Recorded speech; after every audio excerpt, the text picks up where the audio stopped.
He quirked an eyebrow at me, then popped the cookie in his mouth, taking a rather large bite, and chewing it. His eyes lit up a little bit when he tasted the cookie, and I resumed my mental happy dance. I knew he'd like it. These are really good cookies. What kind are they?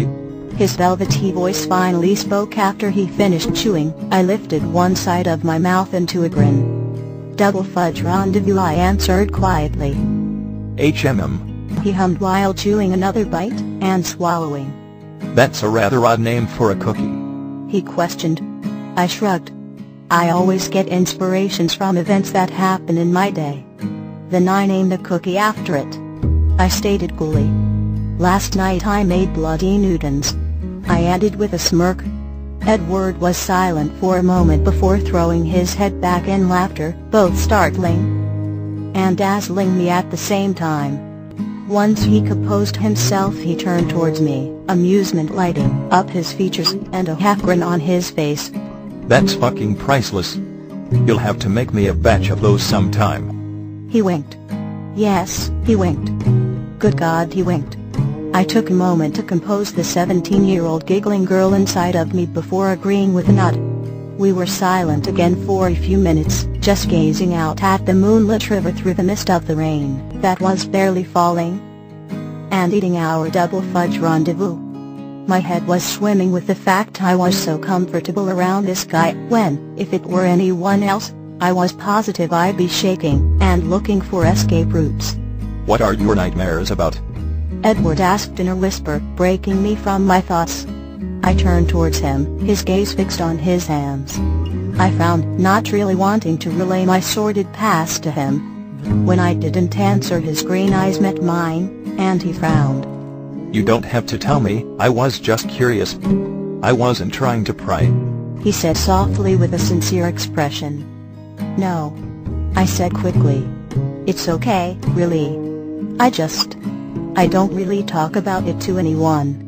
I said, looking down at my hands folded on the tabletop. You probably think I'm crazy enough with all the rumors going around, no need to add more fuel to the fire. I added sourly. He snorted, but didn't do anything to deny my accusations. He sat there silently looking into the distance with a faraway look on his face. After a few minutes he turned towards me with a decisive expression. I'll show you mine if you show me yours, he said firmly. Edward's point of view. She sat there with a dumbfounded look on her face, blinking a few times. I didn't want to spill the beans any more than she did, but I had to know what was up with this girl. I had spoken to Emmett earlier in the day, which was only one sign I was far more interested in Bella Swan than was necessarily characteristic of my normal behavior. Luckily, Em was suffering from a nasty hangover, and was too miserable to fight with me when I approached him. Once the words Bella Swan were out of my mouth, he got the strangest look on his face. Don't fuck with Bella, dude. He rasped out with narrowed eyes, attempting a forceful tone, and failing quite miserably. I was highly fucking annoyed by his obvious dismissal of my question. Stop being so fucking difficult, and just tell me what you know, dickhead. I snapped in a tone loud enough to make him cringe away from the sound. I smiled a bit at having made his headache flare. She's just weird, dude. He groaned, putting his hands over his ears in an attempt to shield himself from any sound. She had some kind of weird traumatic experience before she moved here, and she doesn't like being touched. Alice never talks about it, and we aren't allowed to ask questions. After saying his piece, he left the kitchen to go vomit some more, and I spent the rest of my day wondering what happened to Bella before she moved here that was so fucking bad she couldn't sleep or be touched. I cringed at all the possibilities. After spending my day and evening completely occupied by worst-case scenarios, I vowed before leaving the house I would find out. So here I am, offering the only thing I can in return, and hoping she was somewhat as curious about my past as I was of hers. I could only imagine all the shit Alice had been telling her about me. She never could get past the accident with her BMW. I wasn't even the one who scratched the damn thing. I just took the blame for Jasper, who was freaking out so badly about it I couldn't help but take the bullet for the sorry bastard. You go first. Bella's soft voice broke me out of my thoughts. I snapped my gaze to her deep brown eyes, and digested her statement. Shit. Me first. I let out a frustrated sigh, and ran my fingers through my hair. I averted my gaze to the wooden table, and tried to decide how much I really wanted to give away in return for her story. Feeling more anxious than I was comfortable with, I reached into my jacket pocket, and pulled out my pack of cigarettes and a lighter. Bringing one up to my mouth, I lit the cigarette, but sat staring at the flame for a long moment, before releasing it, and enveloping us once again in darkness. Making my decision, I took a long draw off the cigarette, making the orange ember glow brightly, before exhaling a steady breath of smoke. When I was 9, I was in a house fire, and I watched my father burn to death. I blurted quickly in a tight voice. I decided to leave the exact cause of the fire out of my confession. I didn't look at her reaction to that statement, before I continued. My mom sent me away after that, I said in a bitter tone, scratching at the wood tabletop with my fingernail. That's what my nightmares are about.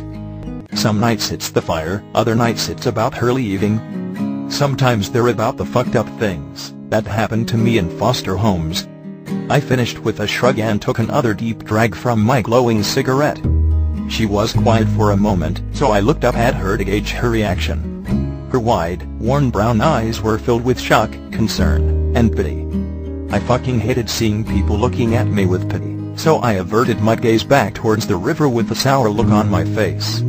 I'm sorry, she whispered in a low-pain voice. I let out one humorless chuckle, recalling my earlier assumptions of her apologizing too much. I just shrugged, and waved the hand holding my cigarette in a dismissive fashion, and went back to scratching the wooden table. I knew it was her turn to explain, but I sat patiently waiting for her to gather her courage, and continued smoking my cigarette. Eventually it was burned thoroughly, so I flicked it out of the gazebo, following the glowing ember with my eyes, making sure it hit the wet ground, and nothing else. The sound of her quietly clearing her throat brought my attention back to her. She was staring down at her hands entwined on the table with a nervous, yet tired expression. A year ago, my mom and I were victims of a month-long home invasion. She whispered so quietly I could barely hear. My eyes widened, not really expecting that particular scenario, which is saying a lot, because I worked through many in my head. I waited patiently for her to continue. Her eyes were tight, likely recalling her past horrors, and never left her hands. The man Phil was one of my mom's old boyfriends.